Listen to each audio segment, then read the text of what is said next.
Hello, I'm Robert Ricciardelli with Visionary Advancement Strategies. Joyce and I have been blessed to be hosted by Steve and Kathy Gray in the World Revival Church.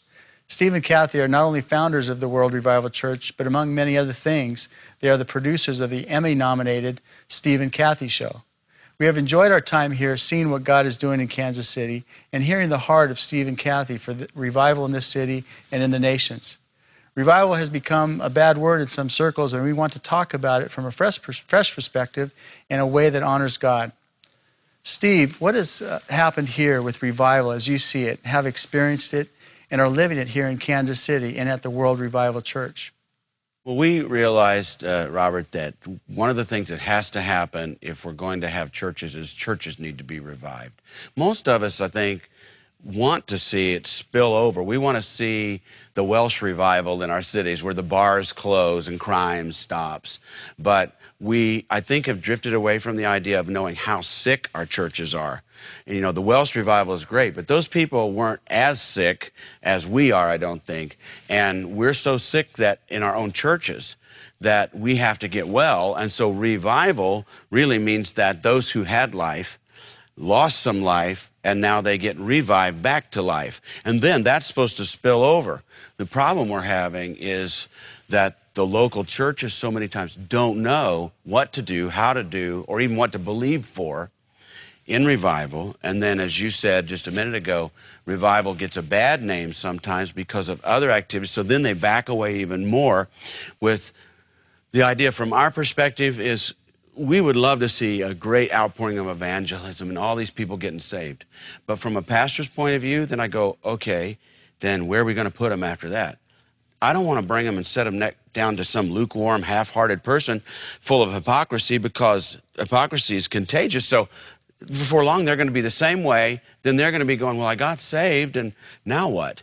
And so that's what I see is happened in our church, is knowing that happens, that people get saved and then go, now what? They seem so purposeless, directionless, because the presence of God is so lacking in churches that we just dry up.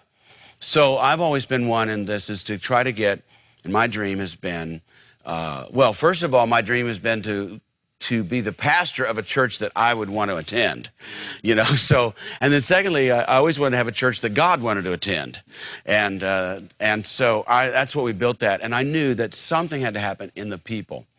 So our goal has been to have not revival be up there on the platform where they come and say, you know, or see the preacher say, oh, I just feel the anointing up here.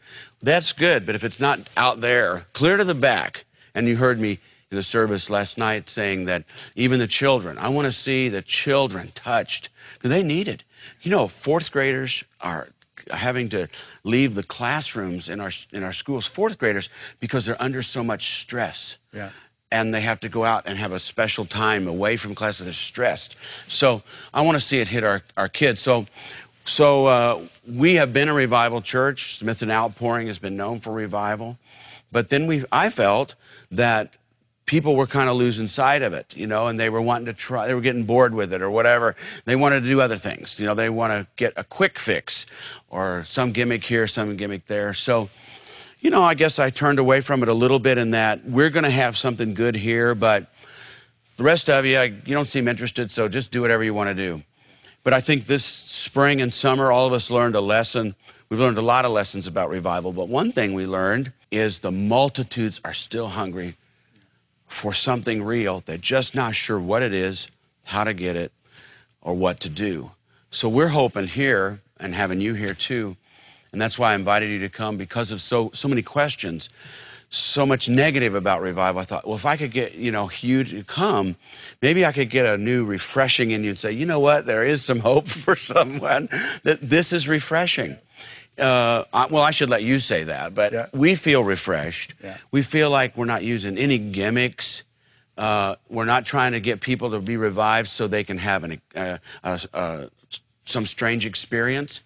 It's very Jesus-centered, and He's enough. If we have all those other things, that's good too, but He is enough. And you notice I just keep focusing, keeping the attention on Him, as opposed, because if you let people, let's say I pray for somebody and something happens, if you let them, they'll immediately want to put it on me.